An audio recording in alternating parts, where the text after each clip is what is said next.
আজ শেয়ার করলাম এই গরমে একদম মন ঠান্ডা ও কলিজা ঠান্ডা করা ডাব ও সাবুদানার ডেজার্ট। এই ডাবের ডেজার্ট খেতে অত্যন্ত টেস্টি হয়, আর এই গরমে যদি এই ডেজার্ট কাউকে বানিয়ে খাওয়া যায় তাহলে সে অত্যন্ত খুশি হয়ে যাবে এবং এই ডেজার্ট খাওয়ার জন্য বারবার রিকোয়েস্ট করবে।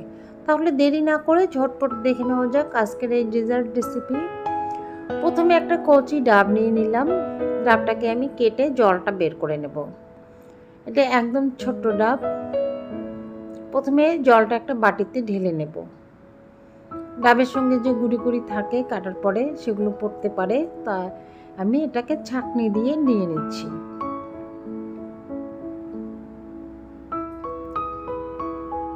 এবার একটা সসপ্যানে আমি এই ডাবের জলটা ঢেলে নিচ্ছি। 1 কাপ হয়েছে, আর 1 কাপ জল দিয়ে দিলাম। সঙ্গে হাফ কাপ চিনি আর 1 চামচ আগার আগার পাউডার দিয়ে ভালো করে মিক্সড করে নিতে হবে। তারপর আমি এটাকে বসিয়ে দেব গরমে। ইন্ডাকশনটা অন করে দিলাম। এটা কিন্তু ভালো করে জাল করে নিতে হবে যাতে ভালো করে চিনিটা গলে যায় আর চিনিটা একটু ঘন হয়, সেরকম করে নিতে হবে। খুব একটা বেশি ঘন করতে হবে না।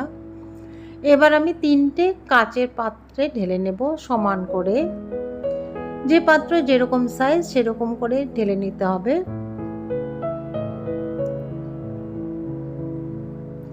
এবার এখানে আমি ফুড কালার দিয়ে দেব, কারণ আলাদা আলাদা কালার করার জন্য, সুন্দর দেখার জন্য এই কালারটা আমি দিচ্ছি। এটা অপশনাল, চাইলে দিতে পারেন, নাহলে দেবেন না। একদমই অপশনাল। যদি কারো ফুড কালার ভালো না লাগে দেবেন না। আমি একটাতে অরেঞ্জ কালার দিয়ে দিলাম। এটা দিয়ে ভালো করে মিক্সড করে নেব। তারপর আর একটাতে লাল দিয়ে দিচ্ছি। এটাও ভালো করে মিক্সড করে নিতে হবে। বিভিন্ন ধরনের কালার দিলে দেখতে ভালো লাগে। আর এখানে দিয়ে দেব সবুজ কালার। আবারও বলছি, ফুড কালার অপশনাল, যদি ভালো না লাগে দেবেন না। এবার একটা পাত্র নিয়ে নিলাম। এখানে দুধ নিয়ে নেব 2 কাপ।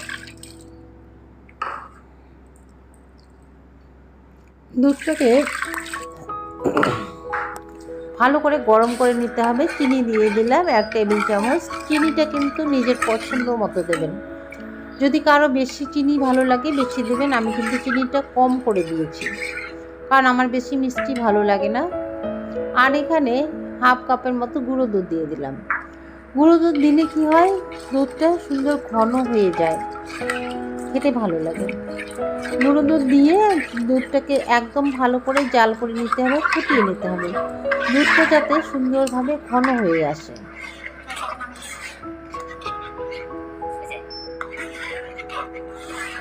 দুধটা আমার জাল করা হয়ে গেছে। একটা বাটিতে আমি ঢেলে নেব।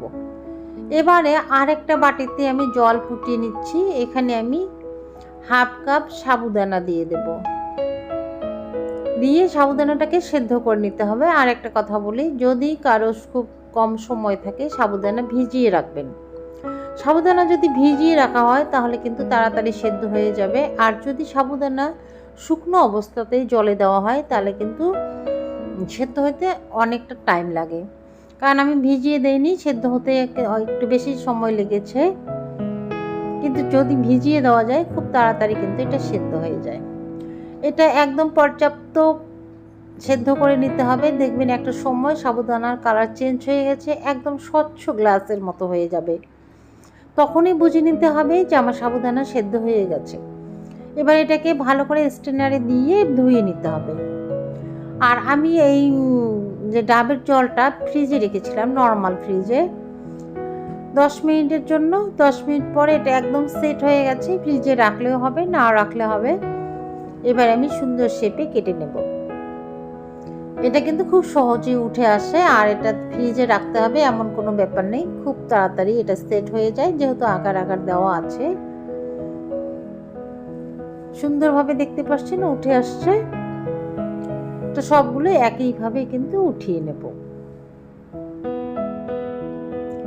এবার আমি দুধটা একটা বড় বাটিতে ঢেলে নিয়েছি, যে দুধটা আমি ঘন করে জাল করে রেখেছি। এই সাবুদানাটাও ভালো করে স্ট্রেনারে করে 2-3 বার ধুয়ে নিয়েছি। দেখতেই পাচ্ছেন খুব সুন্দর কিন্তু স্বচ্ছ হয়ে এসেছে, এরকম স্বচ্ছ হবে সাবুদানা। এবার বাটিতে দিয়ে মিক্সড করে নিচ্ছি, দুধের সঙ্গে ভালো করে মিক্সড করে নিতে হবে। তারপরে আমি যে জিলেটিনগুলো বানিয়েছি সেগুলো দিয়ে দিচ্ছি। এখানে কিন্তু বিভিন্ন রকম ফ্রুট দেওয়া যেতে পারে, আমি আজকে ফ্রুট দিয়ে বানালাম না, আমি এই জেলেটিনগুলো দিয়েই বানিয়ে নিলাম। এভাবে বানিয়ে ফ্রিজে রেখে দেবেন, দেখবেন খুব গরমে খেতে খুব ভালো লাগবে, সবাই খুব ভালো পছন্দ করবে। বাচ্চা থেকে বড় সবারই একটা প্রিয় খাবার, এই গরমে এটা খেলে একদম মন আত্মা সবই শান্তি হয়ে যাবে, শরীরও ঠান্ডা থাকবে, একদম হেলদি একটা খাবার। একবার হলেও বাড়িতে ট্রাই করে দেখবেন, দেখবেন খুব ভালো লাগবে, সবাই এর প্রশংসা করবে। এবার এটাকে সার্ভ করে নিচ্ছি, একটা বাটিতে করে ঢেলে নেব। এটাকে আমি এখন 1 ঘন্টার জন্য ফ্রিজে রেখে দেবো, নর্মাল ফ্রিজে,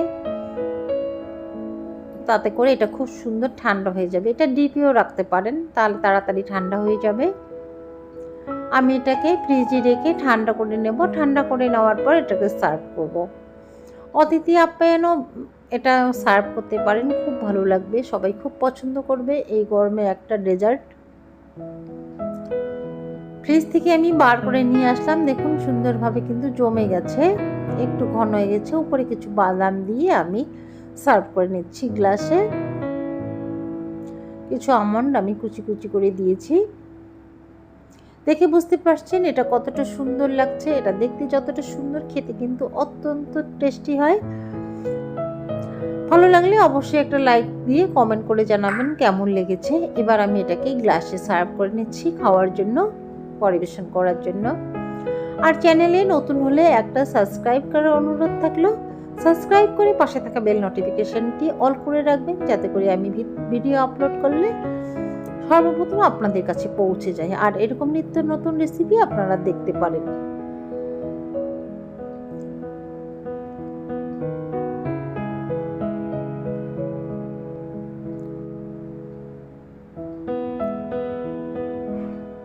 এটা রেখে দিতে পারেন কিন্তু ফ্রিজে, যখন ইচ্ছে তখন কিন্তু বের করে খেতে পারেন। এটা একবার বানিয়ে দেখবেন, খুব ভালো লাগবে। আমি গ্লাসের মধ্যে সার্ভ করলাম, আবার উপর থেকে আর একটু বাদাম দিয়ে দিলাম। আমার 3টে গ্লাস হয়ে গেছে ভর্তি,